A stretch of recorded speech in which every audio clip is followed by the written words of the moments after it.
শুভ বিবাহ ধারাবাহিকের আজকের এপিসোডে দেখানো হয়েছে ঠাম্মি অসুস্থ হয়ে পড়েছেন। সুধা ঠাম্মির গায়ে হাত দিয়েই মনে মনে বলতে থাকে, ঠাম্মির পুরো শরীর তো ঠান্ডা হয়ে গেছে, গরম থেকে অসুস্থ হলে এমন ঠান্ডা হতো না তো।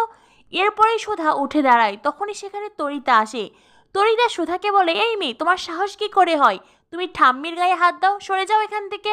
এই বলে তরিতা ঠাম্মি ঠাম্মি বলে কান্নাকাটি শুরু করে।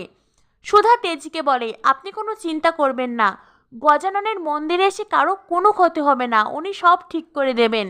এরপরেই সুধা দৌড়ে যায় গজাননের সামনে। সেখানে জলে বাতাসা ও নকুলদানা মিশিয়ে সেই জল ঠাম্মিকে খাইয়ে দেয়। বারবার তেজ তরিতা সুধাকে বাধা দিতে থাকে। সুধা তারপরে জোর করেই ঠাম্মিকে খাইয়ে দেয়। তেজ বলে, এ কি করছেন আপনি, কি খাইয়ে দিচ্ছেন ঠাম্মিকে? তরিতা বলে, এই মেয়ে, সরে যাও তুমি, নোংরা জল খাইয়ে ঠাম্মিকে আরো অসুস্থ করে দেবে। এই বলে সুধাকে ধাক্কা দিতেই সুধা গিয়ে পড়ে তেজের কোলে। সুধা ও তেজ একে অপরের দিকে তাকিয়ে থাকে। সেই মুহূর্তেই সমুদ্র ডক্টরকে নিয়ে আসে। তেজ সুধার কাছে গিয়ে বলে, আপনি ঠাম্মিকে কি খাইয়ে দিয়েছেন, বলুন বলুন, আপনি কি খাইয়ে দিয়েছেন? সুধার জেঠি তখন দোয়েলকে বলে, দেখলি তো আমি কেন সুধাকে অপয়া বলি। সুধা মন্দিরে পা দেওয়ার সাথে সাথেই কর্তামা কেমন অসুস্থ হয়ে পড়লো। এদিকে তেজও বেশ রেগে রেগেই সুধার সঙ্গে কথাগুলো বলছিল।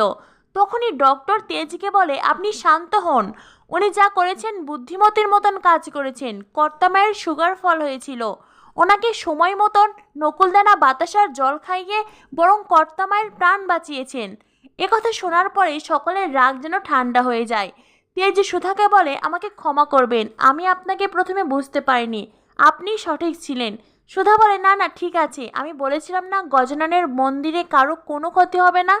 তখনই ঠাম্মি চোখ মেলে তাকায় আর তেজ ঠাম্মির কাছে যায়। এরপরেই তেজ আর সমুদ্র ঠাম্মিকে ধরে গাড়িতে বসায়। তেজেরা চলেই যাবে, তখনই সুধা দেখতে পায় পুজোর ডালা রেখে যাচ্ছেন ঠাম্মি। সুধা দৌড়ে গিয়ে বলে, দাঁড়ান। এই বলে সুধা দৌড়ে আসে আর তেজের হাতে ডালা তুলে দেয়।